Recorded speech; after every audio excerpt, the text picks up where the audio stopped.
Dulu profesinya mentereng, Bu Eni sempat jualan gorengan untuk bertahan hidup. Begini nasib mirisnya dan Tiko sebelum depresi. Kisah Tiko dan Bu Eni yang tinggal di rumah mewah terbengkalai kini viral di media sosial, yang membuat publik merasa prihatin. Tiko dan Bu Eni harus hidup tanpa aliran air dan listrik. Padahal dahulu semasa Tiko kecil, keluarganya hidup bergelimang harta. Ayahnya Herman Muji dikabarkan adalah seorang pengusaha sukses.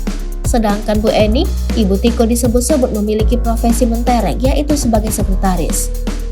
Namun semuanya berubah saat orang tuanya bercerai di tahun 2010, hingga sang ayah pergi meninggalkan rumah.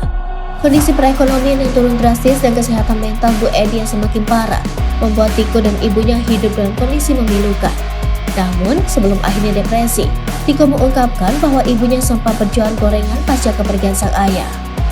Dulu awal-awal bisa dengan papa, mama itu kegiatannya sih bikin-bikin gorengan, kue gitu.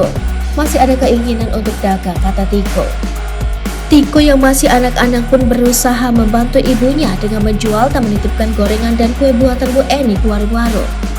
Emosionalnya masih stabil. Dari situ aku paling keliling kompleks jual gorengan titipkan ke warung. Namun kondisi itu tak berlangsung lama karena kondisi kesehatan mental Bu Eni mulai menurun. Sampai akhirnya mama gak sampai setahun sih berhenti mulai menurun kesehatannya. Akhirnya menggunakan tabungan mama untuk kehidupan sehari-hari. Tabungan habis aku masih SMP. Mama memutuskan untuk menjual perabotan-perabotan gitu, ungkap Tiko. Sama jual perabotan kondisinya masih baik, tanya Ashanti yang mewawancarai Tiko. Masih baik, paling gejala ringan seperti suka halusinasi ngomong sendiri, jawab Tiko.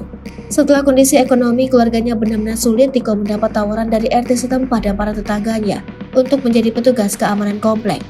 RT dan para tetangga rupanya merasa tak tega menyaksikan kondisi Tiko yang harus berjuang seorang diri merawat sang ibu yang menderita gangguan jiwa. Hingga saat ini, Tiko mengaku sudah menjadi petugas keamanan kompleks selama 5 tahun. Cuma bertahan berapa bulan sampai akhirnya Pak RT dan lingkungan. Tiko, mendingan kamu kerja di sini jadi security, membantu mengamankan. Itu aku jadi security sampai sekarang sudah jalan 5 tahun, ungkapnya.